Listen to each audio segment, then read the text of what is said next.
Kia ora everyone, my name is Paice. Today I've come to you from out at Muriwai Beach, which is where I've lived my whole life. As you can see, yes, I've lived out at Muriwai Beach my entire life. That's way out west for those who don't know, but Muriwai is very well known for its gannet colony you can see here, which is out on Otakamiro Point, which is this one just below at the bottom of the photograph, and where I got involved in doing some gannet monitoring as part of a volunteer project in the community. We good? Yes, as you can see, I've been at Muriwai Beach for a long time. This is me when I was 1, getting to know the black sand out on the beach, getting hands on and mouth on, apparently.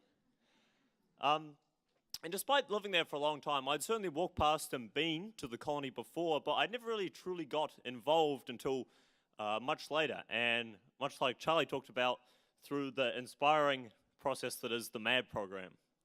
Now, MAD stands for Make a Difference, and I had the pleasure of attending MAD Marine 2 years in a row in 2015 and 2016. And this program naturally revitalized me and got me full of energy to go back and do something and take some action in the local Muriwai community.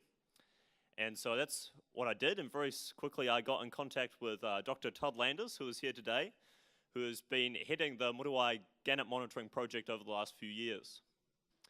Now, I remember meeting Todd down at the platform that overlooks the colony for the first time, and he began to show me the tricks of the trade and what I would be doing each week.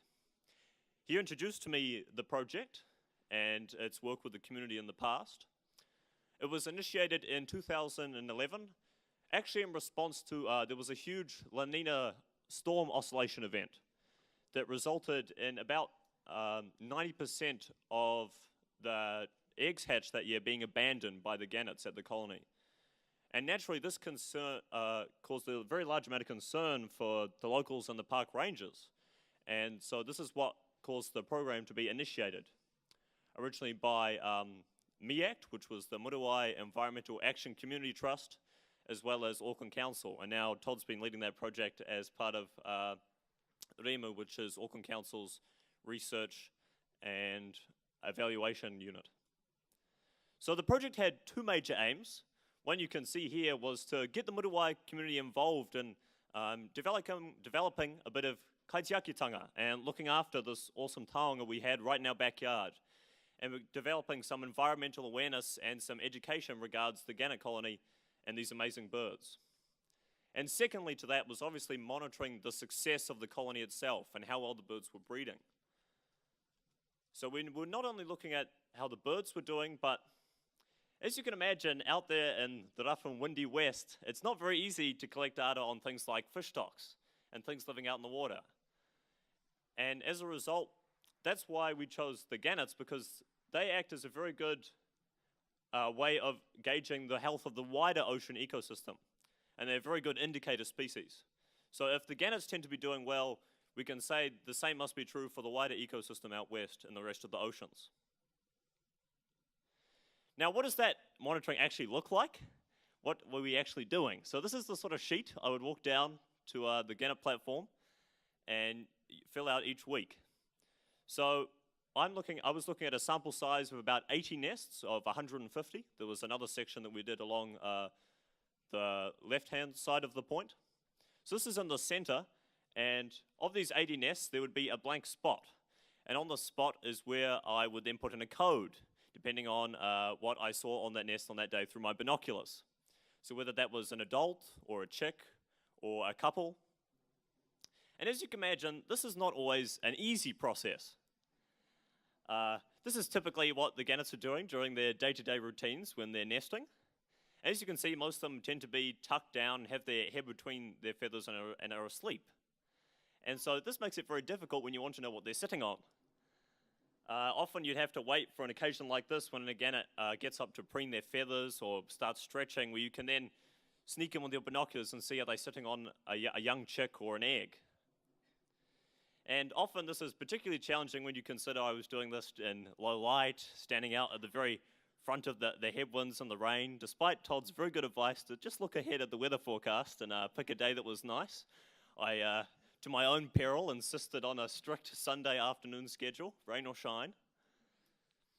And although there were certainly a lot of challenges, there were some beautiful moments as well. Being out there when it was nice weather helped, but when the sea was flat and the sun was there and you could see all the gannets enjoying the setting sun, it was a pretty special moment, and it certainly developed that connection for me. In fact, I remember one time I was looking at a particular nest and was about to write down, yes, there's an adult there, and I believe it has one, oh no, not an egg. And at that very moment, through my binoculars, I witnessed that egg hatch right in front of me. And so that particular day I wrote, "Wait an adult down with a newborn chick." So that's a little bit of my experience and what I got to enjoy as part of a community monitoring project. However, I certainly developed some new skills as a part of this project. I got a lot better at using binoculars and learned to fill out this interesting looking data sheet. But more than that, I think the most important skill I developed from this was a good understanding of what it takes to get rigorous and the patience it takes to get rigorous, good scientific data. It's certainly not easy. And in fact, this is an understanding that I think more people should have, especially in today's day and age where information is so readily accessible to us through technology. Dr. Glenn Gibbons did a really good job of highlighting this actually, just how easy and important it is to get good scientifically rigorous data. And so this has sort of become my personal passion to encourage people to want to get a good scientific understanding of how something works and begin asking those questions. Because then when we're presented with information, we can then say, well, is this how this would work? Is that why I think that would happen? And has this data been collected in a rigorous manner? So I would also like to set a bit of a challenge for you guys and encourage you to try and get out and find a scientific monitoring project, or even better, start one yourself in your local community. Maybe get the people in your life, the young people, and see what you can find. I would challenge you to find the science in your community that makes you think. Thank you.